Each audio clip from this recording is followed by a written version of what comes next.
साथियों नमस्कार, आप सभी का बहुत बहुत स्वागत है मेरे YouTube चैनल कृष्णा सार्थक एकेडमी में। साथियों आपको पता है मैं आपके लिए हिंदी के महत्वपूर्ण अध्याय करा रहा हूं, जिसमें मैं पहले एक अध्याय करा चुका हूं जो संज्ञा है। साथियों पूरे अध्याय को मैंने एक ही वीडियो में कंप्लीट करा दिया है। यदि आपने अभी तक उसको नहीं देखा है तो आप जाकर के उसको देख सकते हैं। और साथियों आज दूसरा अध्याय लेके आया हूं जिसका नाम रहेगा सर्वनाम।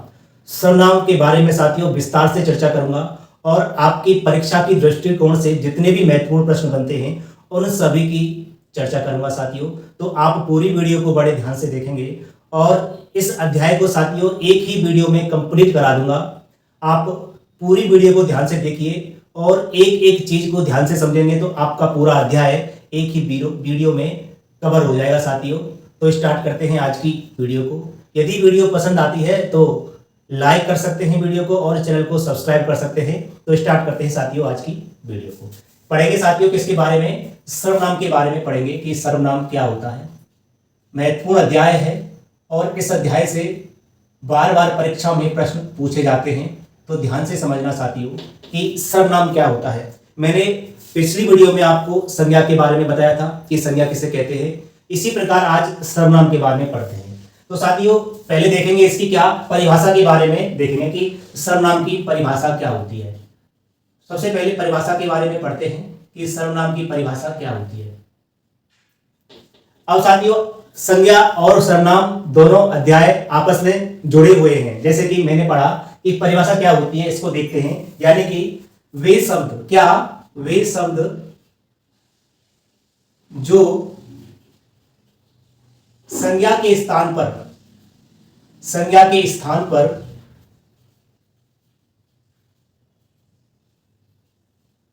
प्रयोग किए जाते हैं। वे शब्द जो संज्ञा के स्थान पर प्रयोग किए जाते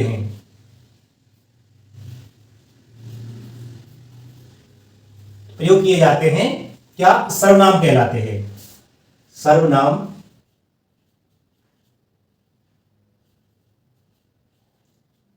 कहलाते हैं। ये साथियों एक साधारण सी इसकी परिभाषा है कि वे शब्द जो संज्ञा के स्थान पर प्रयोग किए जाते हैं वे क्या कहलाते हैं? सर्वनाम कहलाते हैं। अब साथियों कैसे समझेंगे इसको?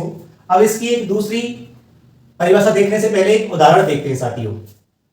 यानी कि मैंने एक उदाहरण के रूप में कहा कि अमन अच्छा लड़का है। अमन अच्छा लड़का है। वह अमन अच्छा लड़का है। फिर लिखा मैंने अमन पढ़ने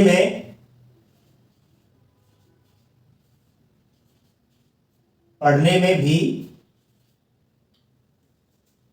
होशियार है।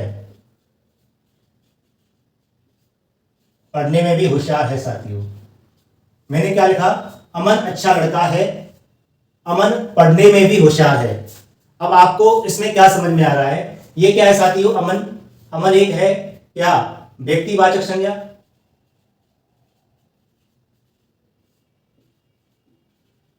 वहीं फिर दोबारा किसका प्रयोग हुआ है साथियों? अमन का। ये भी क्या है? ये भी व्यक्तिवाचक संज्ञा है।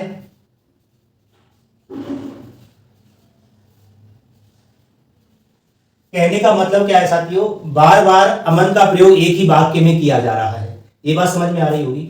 अब अमन अच्छा लड़का है, अमन पढ़ने में भी होशियार है, अमन खेलने में भी अच्छा है, अमन रोजाना स्कूल जाता है। बार बार अमन का प्रयोग हो रहा है साथियों। इससे क्या लग रहा है? वाक्य में पढ़ने में कुछ ऐसा महसूस हो रहा है, बोरियत सी। इसी प्रकार अगर मैंने कहा कि अमन अच्छा लड़का है और अमन की जगह पर मैंने कर दिया साथियों वह पढ़ने में भी होशियार है, वह खेलने में भी अच्छा है, वह रोजाना स्कूल जाता है, तो क्या है साथियों? मैंने संज्ञा की जगह पर किसका प्रयोग कर दिया? वह का प्रयोग कर दिया। तो क्या है साथियों? वह क्या हो जाएगा? वह एक सर्वनाम हो जाएगा। बात समझ में आई कि नहीं आई? यानी कि अमन अच्छा लड़का है, वह पढ़ने में भी होशियार है। कहने का मतलब है जो शब्द संज्ञा के स्थान पर प्रयोग किए जाते हैं वो क्या कहलाते हैं? सर्वनाम कहलाते हैं। मैंने इसको एक उदाहरण के माध्यम से आपको समझाया कि अमन अच्छा लड़का है, फिर मैंने अमन का ही प्रयोग किया। लेकिन साथियों क्या करेंगे? मैंने अमन की जगह पर दोबारा वह कर दिया, तो वह से क्या हो गया? वाक्य को बोलने में सुविधा हो गई। बार बार हमको बोरियत महसूस नहीं हो रही कि बार बार एक ही व्यक्ति का नाम लिया जा रहा है, यानी कि वह अच्छा लड़का है, अमन अच्छा लड़का है, वह खेलने जाता है, वह स्कूल जाता है, वह रोजाना पढ़ता है, यानी कि वह का प्रयोग कर रहे हैं सर्वनाम के लिए साथियों। अब इसकी दूसरी परिभाषा क्या हो सकती है, दूसरी परिभाषा देखते हैं साथियों। दूसरी परिभाषा के बारे में क्या पढ़ेंगे कि सर्वनाम शब्द, क्या पढ़ेंगे, सर्वनाम शब्द। सर्वनाम शब्द क्या करता है साथियों, संज्ञा शब्दों, क्या, संज्ञा शब्दों की पुनरावृत्ति, पुनरावृत्ति यानी कि दोहराव, पुनरावृत्ति को रोकता है, पुनरावृत्ति को रोकता है। दूसरी परिभाषा क्या बनती है इसकी कि जो सर्वनाम शब्द होता है वो क्या करता है, यानी कि सर्वनाम शब्द संज्ञा शब्दों की पुनरावृत्ति को रोकता है। अब ये संज्ञा की पुनरावृत्ति को तो रोक रहा है अमन, फिर अमन, अमन की जगह पर मैंने क्या लगा दिया, वह है, तो इसकी दूसरी परिभाषा क्या बन गई, वह सर्वनाम शब्द संज्ञा शब्दों की पुनरावृत्ति को रोकता है। यहां तक बात समझ में आई होगी साथियों। अब इससे आगे देखते हैं। अब यहां से आपकी परीक्षा में प्रश्न पूछा जाएगा और पूछा गया है साथियों कई बार। प्रश्न क्या पूछा जाएगा कि मूल रूप से सर्वनाम के कितने भेद होते हैं, कई बार पूछा गया है।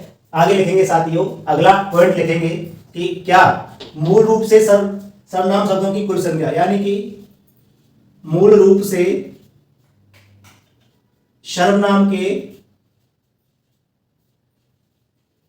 कुल भेद। साथियों ये यहां से दो प्रश्न कंफ्यूज करते हैं, उनको समझ लीजिए। एक तो पूछता है कि मूल रूप से सर्वनाम के कितने भेद होते हैं, और एक प्रश्न पूछता है कि मूल रूप से सर्वनाम कुल कितने होते हैं। एक तो संख्या पूछता है और एक उसके भेद पूछता है, तो उसी के बारे में समझा रहा हूं साथियों। मूल रूप से संख्या के कितने भेद होते हैं कुल, तो साथियों हमेशा याद रखेंगे ये 6 होते हैं। कितने होते हैं, 6 भेद होते हैं, और यहां से बार बार प्रश्न पूछा गया है। अब उन सभी को एक एक करके देखते हैं साथियों। तो देखते हैं पहला देखते हैं इसमें नंबर 1, ध्यान से देखना।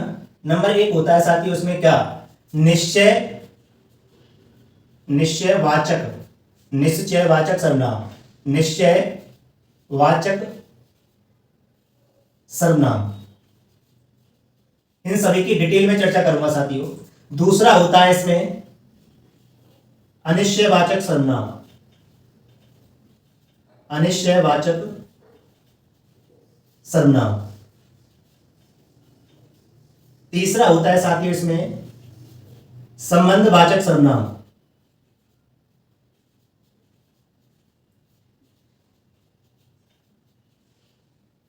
चौथा होता है इसमें क्या साथियों, निजवाचक सर्वनाम।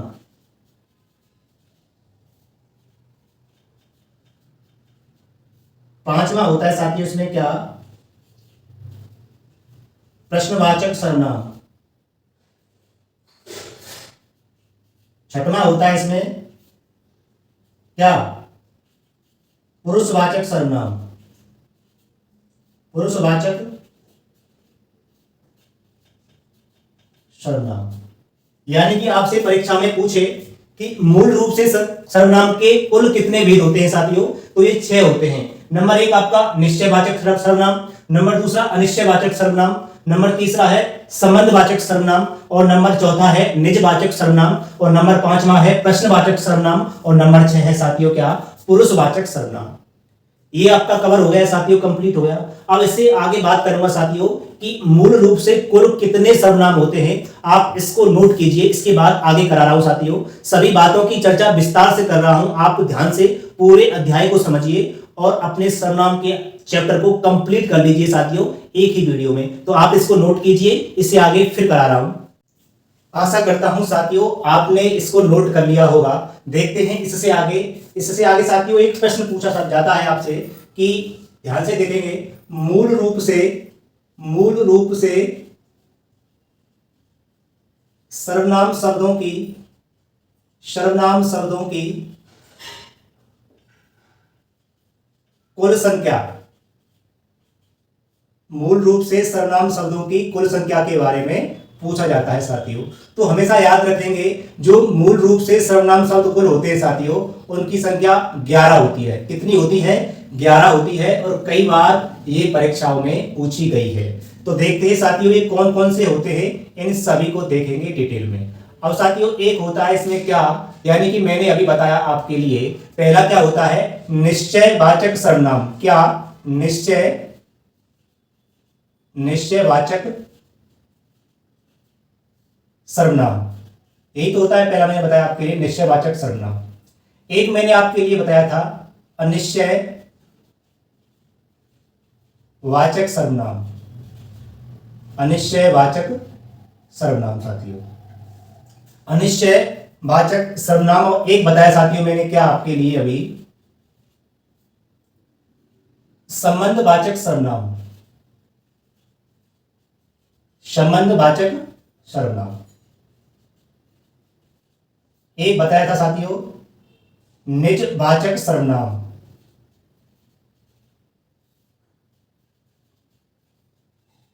एक था आपका प्रश्नवाचक सर्वनाम। प्रश्नवाचक सर्वनाम, प्रश्नवाचक सर्वनाम। और एक था साथियों क्या, पुरुषवाचक सर्वनाम। पुरुषवाचक सर्वनाम। मैंने इनकी चर्चा अभी आपसे की थी कि ये क्या है, सर्वनाम के भेद हैं। अब इनसे ही हम क्या करेंगे, सर्वनाम शब्द निकालेंगे साथियों। अगर बात करता हूं साथियों, क्या मैंने कहा साथियों निश्चयवाचक में कौन कौन से आते हैं, इनको देख लीजिए। तो इसमें आते हैं साथियों क्या, यह और वह। कौन कौन से, यह और वह, ये दो निश्चयवाचक सर्वनाम हैं। दूसरा साथियों अनिश्चयवाचक की बात करें साथियों, तो इसमें आते हैं दो, कौन कौन से, कोई और कुछ। ये आते हैं साथियों किसमें, अनिश्चयवाचक सर्वनाम में। एक आता है साथियों संबंधवाचक में, इसमें दो आते हैं, जो और सो। और साथियों एक आता है आपका निजवाचक। अगर निजवाचक की बात करें तो निजवाचक में साथियों क्या आता है, ये इसमें आप आता है, आप भला तो जग भला। और बात करें प्रश्नवाचक की, तो प्रश्नवाचक में आते हैं साथियों दो आते हैं। क्या आता है, एक तो आता है कौन और एक आता है क्या। अगर बात करूं साथियों पुरुषवाचक में, तो पुरुषवाचक में क्या आता है, तो आता है साथियों उसमें कौन कौन से, मैं और साथियों तुम। क्या आता है, मैं और तुम आते हैं पुरुषवाचक में। अब कहने का मतलब है साथियों कितने हो गए ये, 2 4 6 8 10 और 1 11। यानी कि जो मूल रूप से सर्वनाम शब्दों की कुल संख्या कितनी होती है, ये 11 होती है। निश्चयवाचक में कौन कौन से आते हैं, यह और वह, इनको डिटेल में पढ़ेंगे साथियों। अनिश्चयवाचक में कोई और कुछ, और संबंधवाचक में जो और सो। निजवाचक में आप आता है, आप। प्रश्नवाचक में कौन और क्या, और पुरुषवाचक में साथियों मैं और तुम। ये आपकी समझ में आई होगी साथियों। यानी कि प्रश्न डायरेक्ट पूछेगा कि मूल रूप से सर्वनाम शब्दों की कुल संख्या कितनी होती है। इसलिए साथियों मैं बार बार इस पर जोर दे रहा हूं, कई बार इसको पूछा जा चुका है। यहां तक आपके समझ में आया होगा साथियों। अब देखेंगे साथियों एक एक करके डिटेल में पढ़ेंगे, यानी कि पहले निश्चय को, फिर अनिश्चय को, संबंध को, निज को, प्रश्न को और पुरुषवाचक को, इन सभी को पढ़ेंगे साथियों। आप ध्यान से पूरी वीडियो को देखेंगे। नंबर 1 डालिए साथियों, क्या पढ़ेंगे, निश्चयवाचक। क्या, निश्चयवाचक निश्चयवाचक सर्वनाम साथियों। क्या, निश्चयवाचक सर्वनाम। निश्चयवाचक सर्वनाम ये क्या होता है साथियों, इसको डिटेल में पढ़ते हैं। देखना सबसे पहले क्या होता है साथियों, इसी को हम क्या कहते हैं, संकेतवाचक। नंबर 1 इसमें क्या पढ़ेंगे, इसे संकेतवाचक सर्वनाम भी कहते हैं।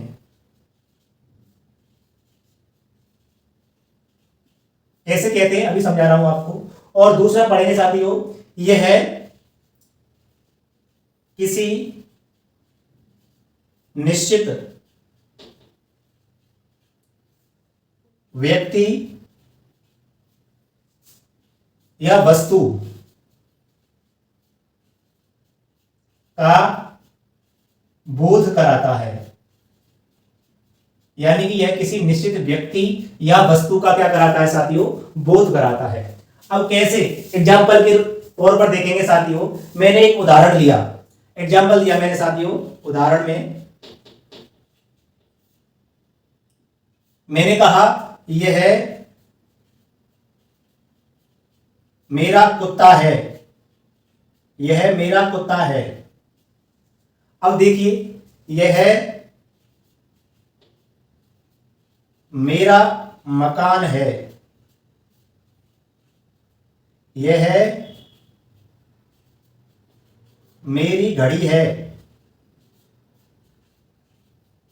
अब देखिए साथियों, मैंने एग्जांपल लिए, यानी कि निश्चयवाचक क्या कहता है, यह संकेतवाचक सर्वनाम भी कहलाता है। कैसे कि यह मेरी घड़ी है, संकेत कर रहा हूं कि यह मेरी ही घड़ी है, निश्चय हो गई। यह मेरा कुत्ता है, यानी कि जो ये कुत्ता है ये मेरा है, निश्चय है, निश्चित हो चुका है कि ये कुत्ता किसका है, मेरा ही है। दूसरी बात, यह किसी निश्चित व्यक्ति, यह मेरा भाई है, यानी कि जो ये भाई है वो मेरा है, यह निश्चित है। यह मेरा लड़का है, तो ये निश्चित हो चुका है कि ये लड़का किसका है, मेरा है। कहने का मतलब क्या है, इसको संकेत के रूप में भी जाना जाता है, संकेतवाचक सर्वनाम भी कहा जाता है। दूसरी, ये किसी निश्चित व्यक्ति वस्तु का ज्ञान कराता है कि यह किसका है। दूसरी बात, मैंने एग्जांपल लिया साथियों कि यह मेरा कुत्ता है। अब यह क्या है साथियों, यह एक सर्वनाम है, और मेरा क्या है, मेरा क्या है साथियों, ये पुरुषवाचक सर्वनाम का क्या है साथियों, ये भी सर्वनाम है। ये पुरुषवाचक सर्वनाम की क्या है, कारक विभक्ति है। मैं, मेरा, मेरा, मेरी, मेरा, आपका, आपकी, उसका, ये सभी क्या होते हैं, सर्वनाम की कारक विभक्ति होते हैं। इनको आगे पढ़ाऊंगा मैं अभी इसमें ही। यानी कि यह मेरा कुत्ता है। अब मेरा क्या है, यह भी एक सर्वनाम है साथियों। यह क्या है, यह भी सर्वनाम है और यह भी एक सर्वनाम है, ध्यान से समझना। यानी कि यह भी सर्वनाम है, दोनों सर्वनाम है। जब इसमें क्या बोल सकते हैं कि सर्वनाम का पड़ोसी क्या है साथियों, सर्वनाम का पड़ोसी सर्वनाम। जब सर्वनाम का पड़ोसी सर्वनाम होता है तो क्या होता है साथियों, जब सर्वनाम का पड़ोसी सर्वनाम होता है तो क्या होता है, वो एक सर्वनाम कहलाता है। अगर यहां मैं एक एग्जांपल लेता हूं, ऐसे इसमें यह क्या है, सर्वनाम, मेरा क्या है, ये सर्वनाम है, तो ये क्या है साथियों, निश्चयवाचक सर्वनाम हो गया। यह घड़ी, यह मेरी, अब यह क्या है, सर्वनाम है। मेरी क्या है, ये भी सर्वनाम है, तो ये क्या हो गया, निश्चयवाचक सर्वनाम। अब साथियों यह कंफ्यूजन कहां होती है उसको समझिए। अगर मैं आपको साइड में समझाऊं, मैंने कहा कि यह मेरा कुत्ता है, कोई और एग्जांपल भी ले सकते हैं, कोई भी ले सकते हैं साथियों, और ये मैंने कहा यह कुत्ता मेरा है। दोनों अलग अलग वाक्य हैं, यह मेरा कुत्ता है और यह कुत्ता मेरा है। अगर बात करूं यहां पर, तो यह क्या है, एक सर्वनाम है, यह भी एक सर्वनाम की कारक विभक्ति है। अब ये क्या हो जाएगा, ये हो जाएगा साथियों निश्चयवाचक, क्या, निश्चयवाचक सर्वनाम हो गया ये। अब यहां क्या है, ये सर्वनाम है, लेकिन ये क्या है साथियों, ये तो संज्ञा है, जातिवाचक संज्ञा है, मैं पढ़ा चुका हूं आपको। हमेशा याद रखना, जब सर्वनाम का पड़ोसी, क्या इसमें क्या बोल सकते हैं, जब सर्वनाम का पड़ोसी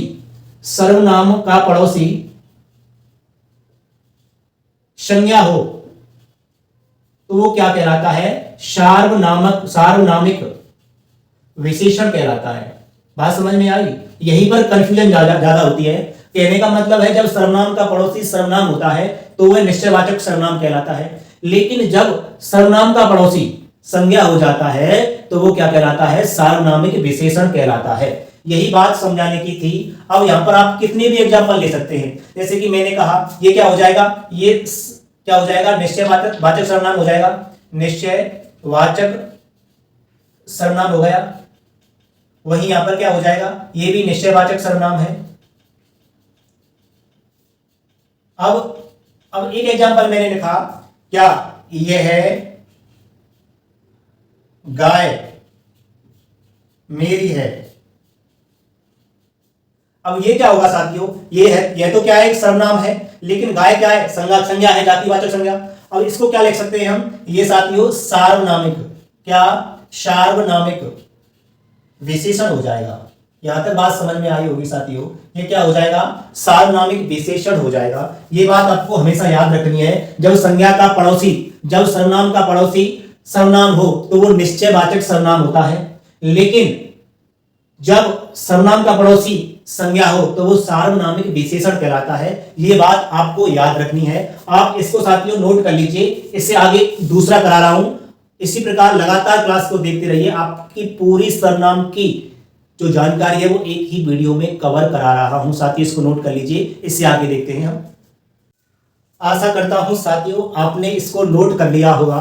अब आगे देखते हैं। अगला सर्वनाम है साथियों अनिश्चयवाचक सर्वनाम।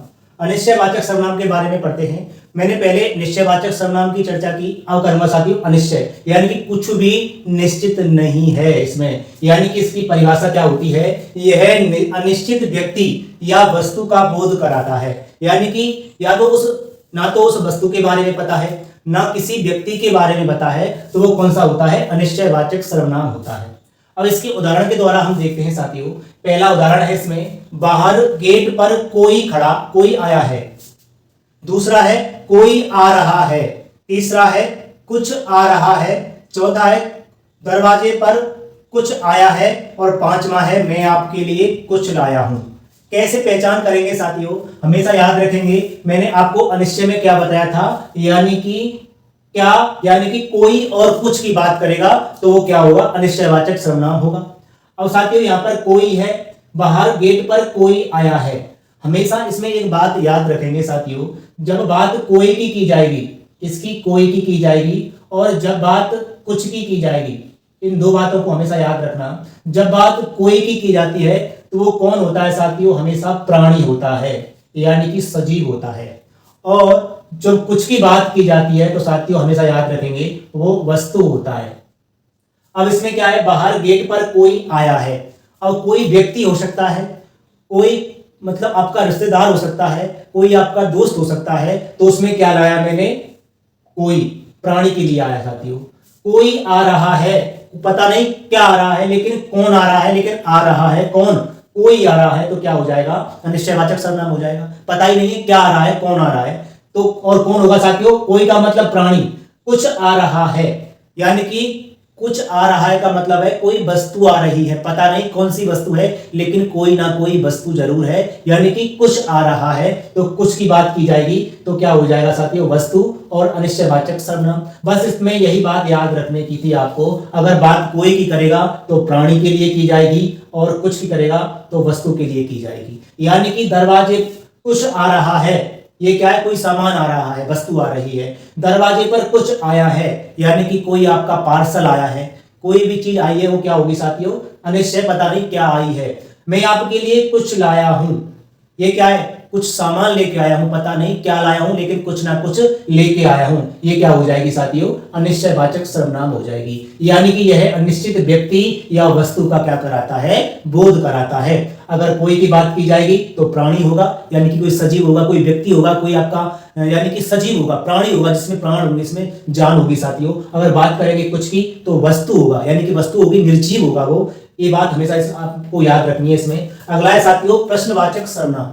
बात करेंगे प्रश्न का मतलब क्या होता है, इसका प्रयोग वह सर्वनाम जो प्रश्न करने में प्रयुक्त किया जाता है। हमेशा एक बात याद रखेंगे साथियों, कभी भी प्रश्न पूछा नहीं जाता है।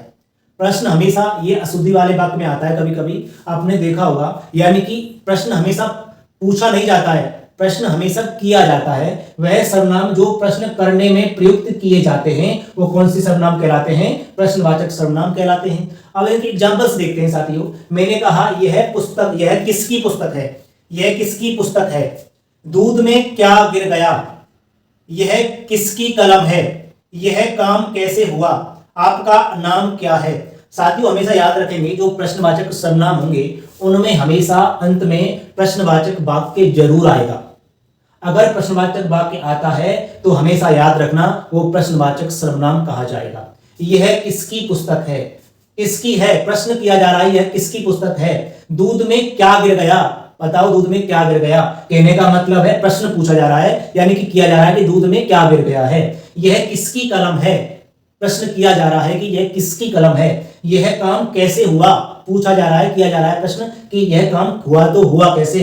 आपका नाम क्या है, यानी कि प्रश्न किया जा रहा है कि आपका नाम क्या है। साथियों ये दोनों आपकी समझ में अवश्य आए होंगे, आप इसको नोट कीजिए। और आगे करा रहा हूं साथियों, इससे आगे जितने भी सर्वनाम हैं उन सभी को कराऊंगा, तो आप इसको नोट कर लीजिए। आशा करता हूं साथियों आपने इसको नोट कर लिया होगा। अब इससे आगे देखते हैं। इससे आगे है साथियों आपका संबंधवाचक सर्वनाम। संबंधवाचक सर्वनाम का मतलब क्या होता है साथियों, वे सर्वनाम जो दो उपवाक्यों को जोड़ते हैं। और साथियों उपवाक्य क्या होते हैं इसको समझिए। साथियों मैंने कहा कि राम राम स्कूल, बस। और मैंने कहा साथियों राम स्कूल जाता है। अगर मैं केवल यहां तक छोड़ दूंगा राम स्कूल, यानी कि उपवाक्य का कोई अपने आप में अर्थ नहीं होता है। जब वह किसी दूसरे उपवाक्य के साथ में जुड़ जाता है तो उसका एक पूर्ण अर्थ बन जाता है। इसी प्रकार साथियों इसमें क्या है कि वे सर्वनाम जो दो उपवाक्यों को जोड़ते हैं, जैसे कि मतलब साथियों जैसा करोगे वैसा भरोगे, और जैसा को किससे जोड़ दिया साथियों, वैसा से जोड़ दिया। जैसे कि जैसा करोगे यानी कि जैसा करोगे वैसा भरोगे, यानी कि वे सर्वनाम जो दो उपवाक्यों को आपस में जोड़ते हैं क्या कहलाते हैं, संबंधवाचक सर्वनाम कहलाते हैं। जैसे कि जिसकी लाठी उसकी भैंस, यानी कि जिसकी कौन जोड़ रहा है, उसकी, जिसकी लाठी उसकी भैंस। जैसा वैसा, जैसा देश वैसा भेष, जितनी मेहनत, जितनी का उतनी से उतनी सफलता, जो सोएगा सो खोएगा, जो को किससे जोड़ दिया, सो से। यानी कि कहने का मतलब है वे सर्वनाम जो दो उपवाक्यों को आपस में जोड़ते हैं संबंधवाचक सर्वनाम कहलाते हैं। यहां तक आपकी समझ में आया होगा साथियों। आगे देखते हैं, अगला है आपका निजवाचक सर्वनाम। निज का मतलब क्या होता है, खुद, यानी कि वे सर्वनाम जो स्वयं, खुद, स्वतः, अपने आप का बोध कराए वो क्या कहलाते हैं, निजवाचक सर्वनाम कहलाते हैं। जैसे कि मैं आपको उदाहरण के माध्यम से समझाना चाहूंगा। मैंने कहा मैं खुद पोंछा लगाऊंगा, यानी कि इसमें खुद आ गया। खुद क्या है, स्वयं की बात कर रहा है कि जो पोंछा लगाऊंगा मैं स्वयं लगाऊंगा। मैं स्वयं खाना बनाऊंगा, यानी कि बात किसकी की जा रही है, खुद की जा रही है। मैं स्वयं दिल्ली जाऊंगा, बात स्वयं की, निज की जा रही है। अब मैं अपना काम स्वयं करता हूं, बात निजी की जा रही है। जो मैं अपना काम है उसको स्वयं करता हूं। मैं खुद पर विश्वास, खुद पर आस्था रखता हूं। अगला है मैं अपने आप यानी कि स्वयं आ जाऊंगा। कहने का मतलब है जब वे सर्वनाम जो स्वयं, खुद, स्वतः, अपने आप का बोध कराएं वो निजवाचक सर्वनाम कहलाते हैं। आपको साथियों ये समझ में आया होगा, आप इसे नोट कीजिए। अगला साथियों केवल एक सर्वनाम और बचा है, पुरुषवाचक सर्वनाम, उसकी भी डिटेल में चर्चा करूंगा। तो पहले आप इसको नोट कर लीजिए। अगर वीडियो पसंद आ रही है तो लाइक कर दीजिए और चैनल को सब्सक्राइब जरूर कर दीजिए। साथियों इसे नोट कीजिए। आशा करता हूं साथियों आपने इसको नोट कर लिया होगा। आगे देखते हैं साथियों, अंतिम सर्वनाम है आपका पुरुषवाचक सर्वनाम। बहुत ही महत्वपूर्ण सर्वनाम है साथियों, इससे हर परीक्षा में प्रश्न पूछे ही जाते हैं। इसकी अगर परिभाषा की बात करूं तो वे सर्वनाम जो किसी तीन पुरुष का वर्णन करते हैं। अब वो पुरुष कौन कौन से होते हैं साथियों, हमेशा याद रखेंगे। पुरुषवाचक सर्वनाम में तीन भेद होते हैं। किसके, पुरुषवाचक सर्वनाम के कितने भेद होते हैं, तीन भेद होते हैं। कौन कौन से, नंबर एक होता है साथियों उत्तम पुरुषवाचक सर्वनाम, एक होता है मध्यम पुरुषवाचक सर्वनाम और एक होता है अन्य पुरुषवाचक सर्वनाम। अगर बात करूं साथियों उत्तम पुरुषवाचक सर्वनाम की तो ये क्या होता है, वक्ता होता है, यानी कि बोलने वाला होता है। और जो मध्यम पुरुषवाचक सर्वनाम होता है वो सुनने वाला होता है, यानी एक तो बोल रहा है और एक सुन रहा है। और जो तीसरा होता है अन्य पुरुषवाचक सर्वनाम, इसके बारे में दोनों चर्चा कर रहे होते हैं। ये कोई तीसरा होता है साथियों, पहला वक्ता होता है, दूसरा श्रोता होता है, तीसरा कोई अन्य होता है जिसके बारे में बात चल रही होती है। अब इसको कैसे पढ़ते हैं साथियों, हमेशा याद रखेंगे उत्तम पुरुषवाचक सर्वनाम में कौन कौन आते हैं, मैं और हम आते हैं। और इसकी कारक विभक्ति आती है। कारक विभक्ति कैसे आती है साथियों, जैसे कि मैं है, मैं का मेरा आ जाएगा, हम है तो हमको आ जाएगा, हमसे आ जाएगा, हमारा आ जाएगा, मैं का मुझसे आ जाएगा, मुझको आ जाएगा और मेरा आ जाएगा। साथियों ये क्या होती हैं, इसकी कारक विभक्ति होती हैं। और ये क्या होते हैं, उत्तम पुरुषवाचक सर्वनाम कौन कौन से होते हैं, दो होते हैं, मैं और हम।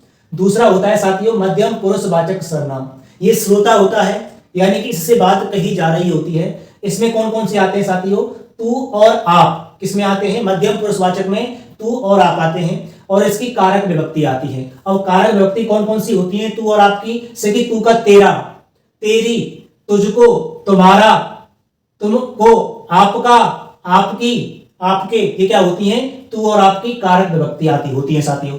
वहीं अन्य पुरुषवाचक सर्वनाम की बात करूं जिसके बारे में कोई तीसरा होता है और इसकी चर्चा की जा रही होती है, जैसे कि इसमें कौन कौन से आते हैं, यह है, ये, वे और इसकी कारक विभक्ति। अब कारक विभक्ति कौन कौन सी? वो, इन्होंने, उन्होंने, उसका, उसकी, इनका, इनकी, ये सभी क्या होते हैं? अन्य पुरुषवाचक सर्वनाम होते हैं। वहीं अगर इसके एग्जाम्पल की बात करूं, उदाहरण की बात करूं, जैसे कि मैंने कहा वह ईमानदार लड़की है साथियों। अब वह क्या है? वह किस में आएगा साथियों? वह, ये अन्य पुरुषवाचक सर्वनाम में आ जाएगा। मैं जिम्मेदारी उठाना चाहता हूं, तो मैं किस में आ जाएगा? उत्तम पुरुषवाचक सर्वनाम में। तुझे कम बोलना चाहिए, तुझे किस में आ जाएगा? ये आ जाएगा साथियों किसमें? मध्यम पुरुषवाचक सर्वनाम में। वहीं मैं खाना खाना चाहता हूं, मैं किस में आ जाएगा? उत्तम पुरुषवाचक सर्वनाम में आ जाएगा। तुम मुझे पसंद हो, तुम किस में आ जाएगा साथियों? ये आ जाएगा किसमें? मध्यम पुरुषवाचक सर्वनाम में। साथियों मैंने सर्वनाम चैप्टर को, अध्याय को आपके लिए कंप्लीट पूरा करा दिया है। और साथियों आपको इस पूरी वीडियो को देखने के बाद सर्वनाम को कहीं से भी पढ़ने की आवश्यकता नहीं है। अगर वीडियो पसंद आई है तो आप चैनल को सब्सक्राइब कर लीजिए, वीडियो को लाइक कर दीजिए। इसी प्रकार हिंदी के सभी अध्यायों को मैं आपके लिए लगातार लाता रहूंगा। आप हिंदी के लिए यहाँ से जुड़ जाइए और अन्य विषयों को भी मैं आपके लिए लाता रहूंगा। तो साथियों फिर मिलता हूं एक नए अध्याय में, अगले अध्याय में आपसे।